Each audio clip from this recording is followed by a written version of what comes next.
Okay. உங்களோட marriage love marriage arrange marriage sir? Love marriage sir. Love marriage. Okay. என்னாச்சு உங்களுடைய வாழ்க்கையில் sir? இல்லை 2 years லவ் பண்ணி மேரேஜ் பண்ணோம். ஓகே. ஓடி வந்து கல்யாணம் பண்ணிட்டோம். கல்யாணம் ஆகிட்ட பிறகு என்ன ஆச்சுன்னா அவங்க வந்து கேஸ் கொடுத்துருந்தாங்க பொண்ணு வேணும்னு சொல்லிட்டு. நீங்கள் கூப்பிட்டு வந்துட்டீங்கன்னு அவங்க கூட்டிகிட்டு வந்துருன்ட்டு அவங்க கேஸ் கொடுத்துருந்தாங்க. பொண்ணு போக மாட்டேன், எனக்கு மாமா தான் வேணும், என்னை மாமான்னு கூப்பிடுவாங்க, மாமா தான் வேணும்னு சொல்லிட்டு எங்கள் கூட இங்கே இருந்துட்டாங்க.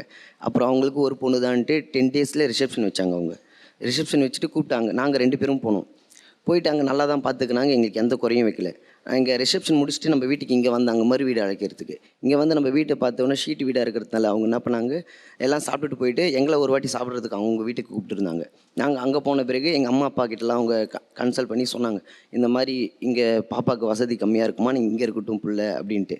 எங்கள் சிஸ்டருக்கு மேரேஜ் ஆகிறதுக்கு முன்னாடியே நான் மேரேஜ் பண்ணதுனால எங்கள் அக்காவை விட்டுட்டு நான் இப்படி போனால் எல்லாம் தப்பாக பேசுவாங்கன்னு சொல்லிவிட்டு நான் இல்லை, நான் 3 வருஷம் நான் இங்கேயே வச்சு நானே பார்த்துக்கிறேன், நானே படிக்க வச்சுக்கிறேன். அவங்க BA இங்கிலீஷ் முடிச்சிருக்காங்க, MA நான் போடுறேன்னு சொல்லிவிட்டு நான் இங்கேயே பார்த்துக்கிறேன்னு சொன்னேன். தலை தீபாவளி வந்துருந்துச்சு. அப்போ அவங்க வீட்டில் வந்து எங்கள் ஒய்ஃப் கிட்டே ஃபோன் பண்ணி, நீ வாமா, நீ வந்து இரு, நீ வந்தால் மாப்பிள்ளை வருவார் அப்படி சொல்லிட்டு இருந்தாங்க. அங்கே போயிட்டு 3 நாளில் என்ன ஆச்சுன்னா, எனக்கு 3 நாளுமே நீ வந்துருமாம்மா, நீ என் கூடயே இருமாம்மா எனக்கு கூப்பிட்டுட்டே இருந்துச்சு. முனிஷா நான் அங்கே வந்து இருக்க தப்பாயிடும் முனிஷா, நீ இங்கே வந்துரு முனிஷான்னு. நான் ஒரு பக்கம் நாங்கள் வரமாட்டேன் நானும் சொல்லிட்டு இருக்கேன். அவங்க வீட்லேயும் நான் அனுப்ப மாட்டேன், நீ இங்கே தான் இருந்தாகணும், நீ இருந்தால் ஆட்டோமேட்டிக்காக அவர் இருப்பார் அப்படி சொல்லி அவங்களும் ப்ரெஷர் பண்ண. என் குழந்த மாதிரி அது நம்ம இருக்கிறதுனால தானே இவங்களுக்கு பிரச்சனை சொல்லிவிட்டு அங்கே போயிட்டு 3 நாளில் எனக்கு வீடியோ கால் பண்ணி நல்லா தான் பேசிகிட்டு இருந்துச்சு 1 hour. அதுக்கப்புறம் அது என்ன முடிவு பண்ணிச்சுனே தெரில. மாமா உன்னை பார்க்கணும், திருப்பி வாமாம்மா வீடியோ கால் இருந்துச்சு. நான் ஏன் முனிஷா வேலையாக இருக்கேன், ஏன் முனிஷா டிஸ்டர்ப் பண்ணிகிட்டே இருக்கேன், நானே கூப்பிட்றேன் ஃப்ரீ ஆகிடுன்னு நான் சொன்னேன். இல்லை மாமா உங்ககிட்ட ஒன்று காட்டணும், வாமாம்மா வீடியோ கால் இருந்துச்சு. சரி வரேன்னு சொல்லிட்டு கம்ப்யூட்டர் முன்னாடி ஃபோனை இப்படி வச்சுட்டு நான் இப்படி அட்டன் பண்ணுறேன். ஆல்ரெடி ஷாலில் வந்து ஃபேனில் ரெடி பண்ணி வச்சுட்டு இருக்குது. அது தூக்கு போடுறதுக்கு ரெடி பண்ணி வச்சுட்டு. தூக்கு போடுறதுக்கா? எனக்கு எதுவுமே தெரியாது. 59 செகண்ட் தான் நான் அட்டன் பண்ணிவிட்டு ஏ லூஸு அது மட்டும் தான் நான் சொல்லிகிட்டு இருக்கேன். அது என்னை பார்த்துக்கினே கழுத்தில் அப்படி போட்டிட்டு தொங்குது. பயத்தில் கட் பண்ணிவிட்டு அவங்க அப்பாவுக்கு ஃபோன் பண்ணி அவங்க வீட்டில் போய் பார்க்குறதுங்காட்டியும் இறந்துடுச்சுன்னு சொல்கிறாங்க. அது எனக்கு என் ஒய்ஃப்னால் எனக்கு ரொம்ப உசுரு. இப்போ வரைக்கும் எனக்கு அது நினைக்கும் போது ஏக்கமாக இருக்குது. இது 6 வருஷம் ஆகுது சார். இன்னும் வரைக்கும் எனக்கு அந்த வேறு எந்த தாட்டமே இல்லை. நான் அவங்களுக்கு செய்கிறதான் நினச்சி ஒன்றும் இப்போ வரைக்கும் செஞ்சுட்டு தான் இருக்கேன். எல்லாம் உடம்பு ஃபுல்லாக எனக்கு ஃபுல் அண்ட் ஃபுல் என் காலையில் எழுந்தால் எங்கள் ஒய்ஃபுக்கு மனைவியே துணின்ட்டு ஏதோ டேட்டாலாம் போட்டிருப்பேன். இது பெருமைக்கு போடல, என்னை யாரும் நான் கல்யாணம் பண்ணிக்கூடாது, என்னை யாரும் அந்த மாதிரி நினைக்கக்கூடாதுன்ட்டு. யார் டேட்டு? உங்கள் ஒய்ஃப் பேரா? எனக்கு மனைவி துணின்னு போட்டிருப்பேன்.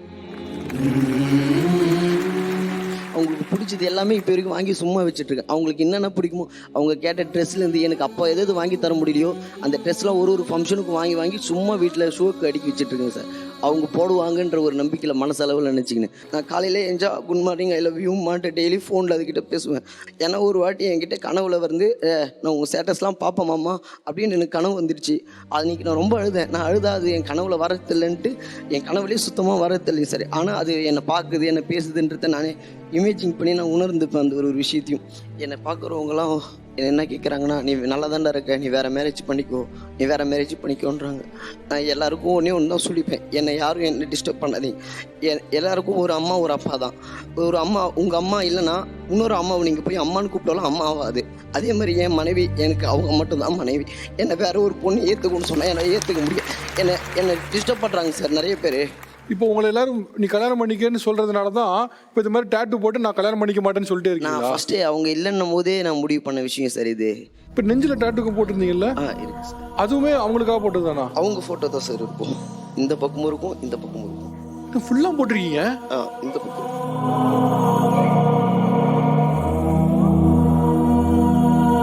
ஆக்சுவலாக நிறைய நேரங்களில் சொல்லுவாங்க, காதலில் வந்து பெண் தான் என்னைக்கும் ஓங்கியே இருப்பாங்க, பெண் மாதிரி ஆனால் லவ் பண்ணவே முடியாதுன்னு.